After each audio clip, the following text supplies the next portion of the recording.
Parvi kisruh, mayoritas anggota siap gulingkan ketua. Berita mengejutkan datang dari Organisasi Persatuan Artis Film Indonesia.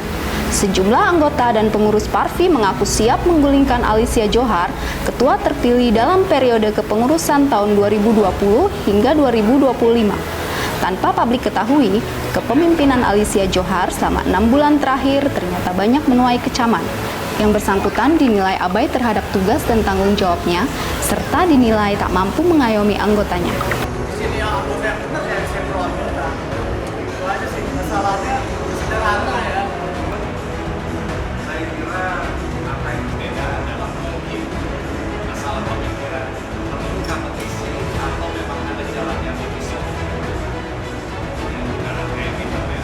Nah, kalau kita kompetisi, ini kan sebenarnya ini sorry tapi nggak ada saya. Kita mempermalukan diri kita sendiri. Alicia juga dinilai telah menyalahgunakan nama besar organisasi untuk kepentingan afiliasi dengan partai politik. Hal itu sangat bertentangan dengan ADART, organisasi yang bersifat independen dan tidak berafiliasi dengan partai politik. Sebetulnya teman-teman ini dalam keadaan resah dengan kepengurusan Parvi saat ini. Karena sampai saat ini pun legalitasnya mereka juga nggak ada kan, legalitas mereka nggak ada. Jadi apapun yang mereka buat sebetulnya ilegal, jadi tidak resmi. Nah, apalagi sekarang pengurusan ini baru pertama kali nih saya ngalamin bahwa minta uang pangkal lah, minta uang health, memang ada di ADART, tapi tidak sebesar itu. Nah, kan tidak semua anggota Parvi mampu, tidak semua anggota berada di atas gitu kan. Apalagi Parvi tidak meyakinkan bahwa kita dapat job atau kita dapat ini mesti punya kartu anggota Parvi. Tanpa anggota Parvi pun kita masih punya job, kita masih bisa syuting. Maka itu kita inginkan mudah-mudahan kepengurusan Parvi yang akan datang bisa meredam keresahan teman-teman dan tidak menjadikan Parvi itu kaki tangan partai politik. Mudah-mudahan kepengurusan Parvi yang akan datang bisa meredam keresahan teman-teman dan tidak menjadikan Parvi itu kaki tangan partai politik.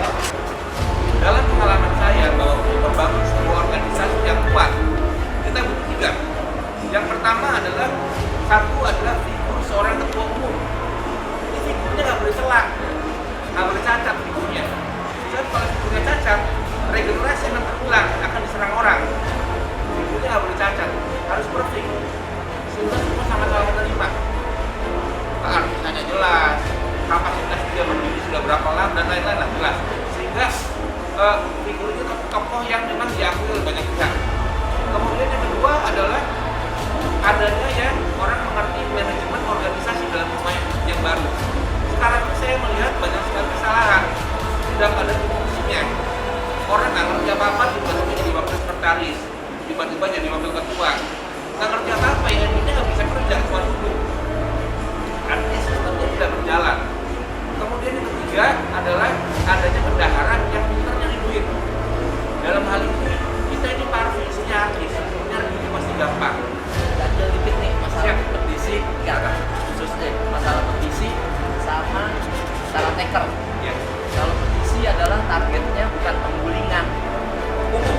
Nah, Ini sekarang program kedua. Karena taker itu dibentuk kalau memang tidak ada keputusan. Jadi ini dua hal yang Boleh jadi enak ini ya. Begini, jadi pertama petisi itu kita urus habis-habisan. Pas nama-namanya muncul sendiri tuh, kita nggak usah nyebut si A si B. Orang-orang udah pada tahu ini si A, ini si B, ini si C. Kita nggak usah sebut nama. Artinya beberapa waktu ke depan sudah mulai bahwa rumah organisasi yang sekarang ternyata berdiri tidak kuat. Ya, teman-teman ini udah berusaha membuat list, antara lain list mosi tidak percaya. Sudah banyak anggota Parvi yang menandatangani mosi tidak percaya itu. Mudah-mudahan list itu, kegiatan teman itu bisa menjembatani untuk membuka hati nurani kepengurusan Parvi sekarang ini. Mudah-mudahan tidak terjadi mosi tidak percaya, tapi kepengurusan sekarang bisa bebenah gimana baiknya untuk anggota di masa yang akan datang. Kita itu yang diharapkan ada perubahan. Salah satu mengayomi untuk saat ini itu tidak ada selisih. Apa keluhan anggota itu tidak ada realisasi. Setelah itu diminta 500.000. Sedangkan kondisi saat ini kita bisa tahu kan berapa penghasilan per tahun. Belum ada penghasilan, belum ada syuting. Kenapa dia tidak memikirkan untuk awal ditutup semuanya? Diambil dulu semua anggota. Jangan memikirkan bahwa harus terus sekian, jangan. Agar anggota ini merasa nyaman. Rumah dia ini Parvi ini bukan rumah anggota, bukan rumah ketua. Itu yang saya sebagai anggota ya, saya pengennya seperti itu. Udah gitu semua dia pengurus yang dia tunjuk itu tidak ada yang anggota aktif. Hanya anggota aktif yang bisa dihitung dengan cara yang tidak jelas siapa dia, apa dia. Kita sebagai anggota, kita mikir siapa loh yang ingin merusak Parvi. Kita nggak mau dong. Kita ingin ada perubahan. Kita akan ingin dia lengser dari situ. Kita akan pilih nanti dari Kongres KLB benar-benar ketua yang bisa mumpuni buat anggota, bisa mendengar inspirasi anggota, bisa memilih betul-betul pengurus yang bisa kerja. Dan kita itu Parvi, jangan sekali-sekali kita merapat ke partai. Itu tidak ada lagi manusia. Kecuali membawa nama pribadi, nama Parvi tidak ada. Ini ada perubahan semua dari anggota 250 anggota. Saya sudah punya data-datanya, KTA-nya, tanda tangannya saya ada semua. Nah itu ingin KLB. Kenapa kita bisa banget? Itu perubahan kan? Ternyata kongres ini juga banyak cacat. Kenapa banyak cacat? Tidak korup. Setelah itu yang milih itu bukan anggota ABIN. Itu yang saya bilang itu cacat. Jadi Osi tidak percaya kita dalam bahwa ketua yang kita pilih Tidak mengayomi. tidak mengayomi kita. Itu cuma lengser. Di sini yang namanya kedaulatan anggota kita pakai. Dia sekian bulan. Dia sekian bulan. WA itu kita duitin kan kalau dia untuk boosting handaman. Nah, jam teleponnya gua yang nawar. Gua cuma cerita modal tolongin dong grup WA. Sejarahnya di situ bahwa ketua tidak sama sekali bukan anggota. Ditanya apa pun tidak pernah dijawab.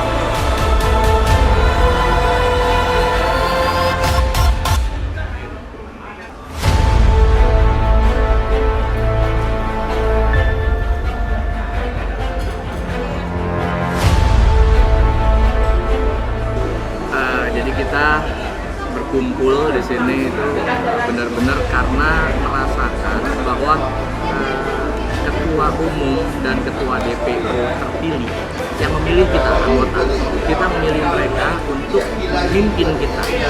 Tapi kenyataannya kita rasakan nggak amanah. Ini pemimpin nggak amanah, tidak mau mendengarkan sama sekali suara anggota. Dia benar-benar mau melangkah atas dasar pemikirannya sendiri. Jadi kita tidak menyalahkan pemikirannya sendiri yang dilakukan, tapi dia mengabaikan amanah bahwa dia harus mengayomi dan merawat anggota. Jadi kita sebagai anggota itu merasakan hal yang sama, dicuekin. Setiap kita menanyakan sesuatu nggak ada jawaban. Menanyakan sesuatu kita nggak usah bicara detail tentang apa yang kita tanyakan, kesalahan dia atau kebenaran dia atau kebaikan dia yang dia lakukan, tapi jawaban aja gitu. Apa yang kita tanya tolong dijawab, itu nggak pernah ada. Nah, perasaan ini yang muncul yang membuat kita berkumpul membentuk tim kecil lah untuk melakukan sebuah mosi. Dan kekuatan pembentukan tim kecil ini, kekuatan kebersamaan kebersamaannya itu terlihat dengan bahwa di sebuah grup WA yang jumlahnya ada sekitar 230 sekian orang, itu boleh dibilang 80-90% itu menyetujui merasa bersama-sama dicuekin sama ketum yang kita pilih. Jadi kita sepakat untuk tidak percaya kepada. Nah, tim ini akan merumuskan biar supaya nggak berbenturan sama hukum, biar supaya sesuai dengan aturan-aturan organisasi ya, anggaran dasar, anggaran rumah tangga. Terus tentunya tim rumus ini tidak emosi ya, berhati-hati, jadi jangan sampai juga blunder, salah arah gitu. Akhirnya alhamdulillah kita sepakat dan kita setuju dan kita benar-benar satu tekad ya, harus menggulingkan ke keputusan yang baru saja kongres kemarin. Mosi tidak percaya itu kita keluarkan, harus kita keluarkan karena ketua itu yang milik kita. Jadi hanya ketua umum dan ketua DPU yang bisa kita tuntut mosi tidak percaya. Kalau cuma pengurus, anggota pengurus segala macam itu tekniknya beda, bukan mosi tidak percaya. Kalau itu cuma cukup menyurat bahwa kita tidak percaya bahwa dia sebagai humas ngaco bukan ngurusin humas malah ngurus itu nggak perlu sama sekali mosi tidak percaya. Ini keluar karena mereka kita yang pilih.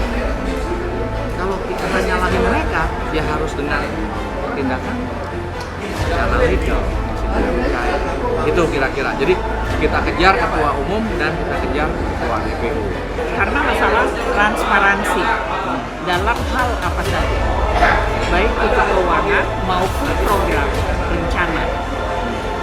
Terus yang kedua sistem, lalu yang ketiga afiliasi ke salah satu partai itu sebetulnya tidak boleh. Itu tiga itu yang pokok. Jadi saya melihat saya ada di situ agak sulit untuk merubah,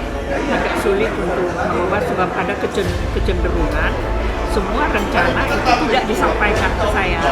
Jadi mereka cenderung sembunyi-sembunyi mengerjakan. Saya nggak melihat ada gunanya lagi, dan kalau saya makin lama di situ, ya saya ikut terjerumus gitu, bukan memperbaiki. Saya sudah mengirimkan di grup kami